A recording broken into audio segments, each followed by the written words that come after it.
안녕하세요. 저는 독서치료사 박민근입니다. 반갑습니다.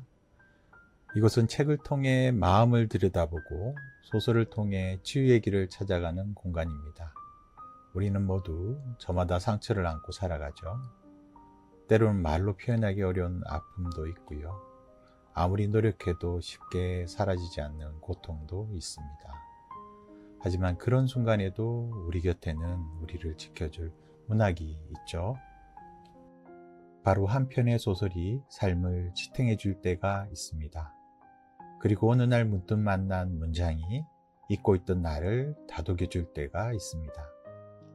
저는 살아오면서 문학, 특히 소설이 인간을 치유할 수 있다는 것을 생생하게 느꼈던 경험을 가지고 있습니다.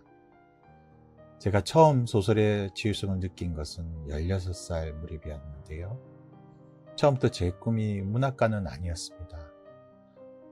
아마 대여섯 살, 자아감을 가진 이유로 늘 제 꿈은 화가였습니다.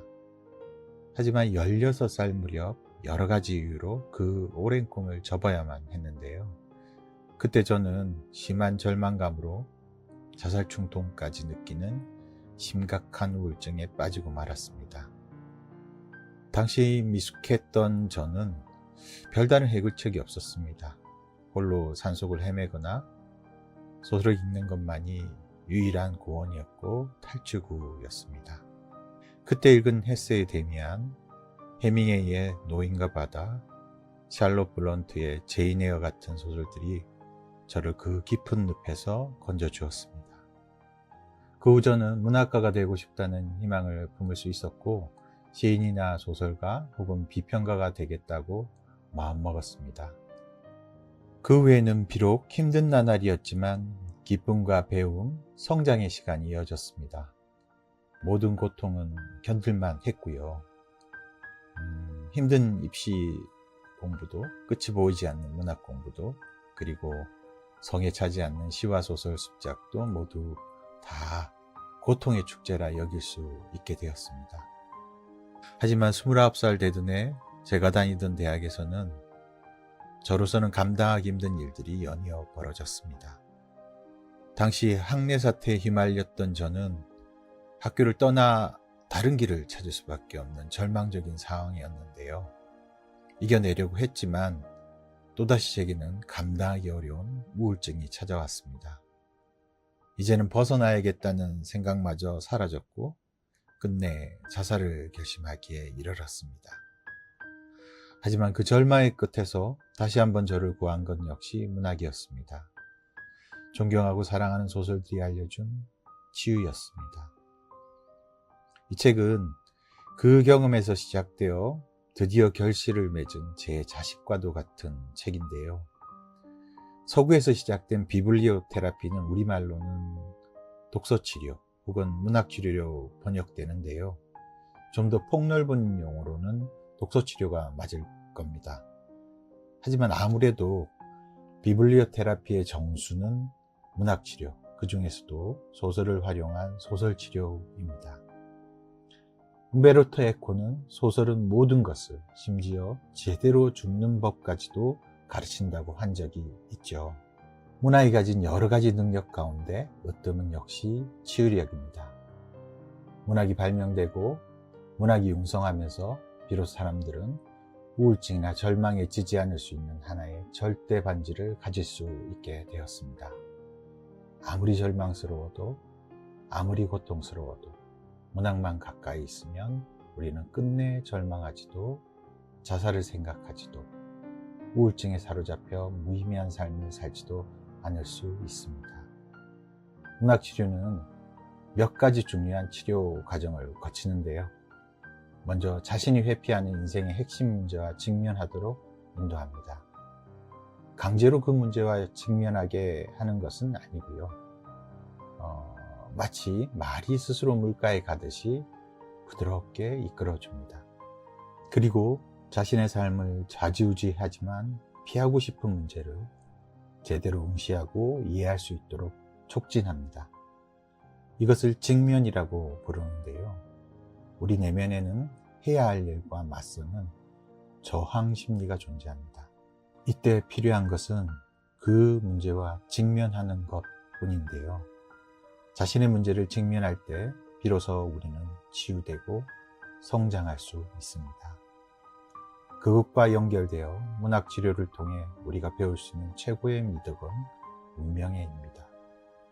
모든 사람의 운명은 가혹하지만 문학 향유를 통해 우리는 운명을 받아들이고 자신에게 주어진 길을 걸어가야 한다는 진실을 체득할 수 있습니다. 문학을 통해 우리가 이기지 못할 상처는 없다는 사실을 받아들일 수 있습니다. 왜냐하면 문학치료는 품격 있는 지혜를 알려주기 때문입니다. 인생의 지혜를 배울 수 있는 곳은 무척 다양하고 많지만 감동과 카타르시스를 통해 이를 스스로 깨닫도록 해주는 방법은 그리 많지 않습니다. 훌륭한 소설은 고통을 마주하고 역경을 이기는 주인공의 삶을 통해 우리의 삶을 어떻게 풀어나가야 할지를 알려줍니다.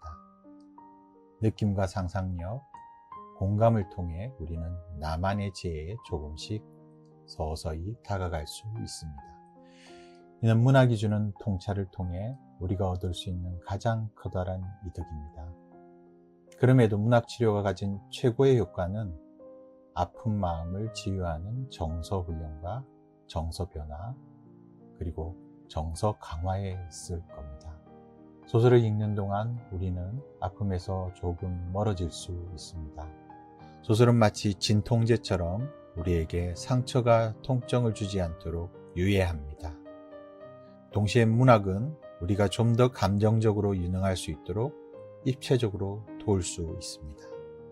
주인공들이 처한 갖가지 삶의 국면들을 염탐하면서 공감하고 상상하면서 우리에게도 감정을 좀 더 평정한 상태로 이끌 수 있는 높은 감정 사용 능력을 배양할 수 있습니다. 이 밖에도 문학치료는 소산작용을 통해 불안과 우울, 비관주의를 순화하고 트라우마를 탈감작하며 또 잠시나마 반추를 멈추게 합니다. 고통스러운 기억의 반추는 우울증과 트라우마를 지속시키는 가장 큰 원인인데요. 이 역시 현대인에게는 무척 중요한 치료 효과라고 할 수 있습니다. 우리는 너무 많은 불안과 소음에 시달립니다. 소산작용은 나와 비슷한 처지의 주인공을 지켜보면서 감정이입과 동일시 작용을 통해 부정적 감정을 조금씩 털어내는 치유 과정입니다. 이때 문학이 선사하는 카타르시스나 울림, 떨림, 느낌들이 다양하게 조력하게 됩니다. 영국 작가 알랭드 보통은 프루스트가 우리의 삶을 바꾸는 방법들을 통해 문학 혹은 문학치료가 적용하는 다양한 삶의 변화와 효과들을 설명한 바 있는데요. 그는 문학치료가 환상적인 처방을 제공한다고 했었죠. 보통은 그러기 위해서는 자신의 정신적 단계를 끌어줄 수 있는 책을 탐색하는 문학치료가 꼭 필요하다고 했습니다. 이번에 새롭게 선보인 책 안녕하세요 소설상담소입니다는 저의 오랜 문학치료 경험을 통해 정리한 가장 보편적이고 중심적인 16가지 치유 주제에 집중하고 있습니다. 그리고 이 주제들을 가장 잘 담지하는 16편의 걸작 소설들을 치유적인 관점에서 이야기하고 있습니다. 그 이야기를 따라가면서 여러분도 상처가 치유되는 것을 경험해 보시기 바랍니다.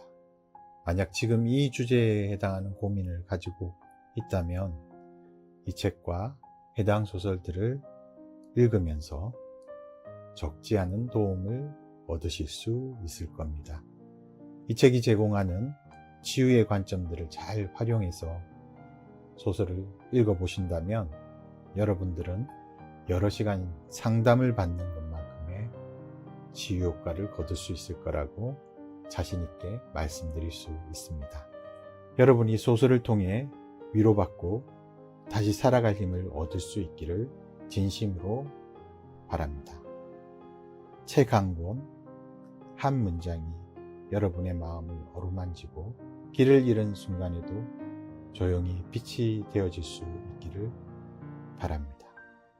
다음 시간부터는 안녕하세요 소설상담소입니다에 실린 순서대로 프란츠 카프카의 변신을 시작으로 소설이 어떻게 우리를 치유할 수 있는지 하나씩 이야기해 보겠습니다. 언제든 마음이 지칠 때 이곳에서 함께 해주시기 바랍니다. 소설이 여러분 곁에서 다정한 친구가 되어줄 겁니다. 그럼 다음 이야기에서 다시 만나기 바랍니다. 감사합니다.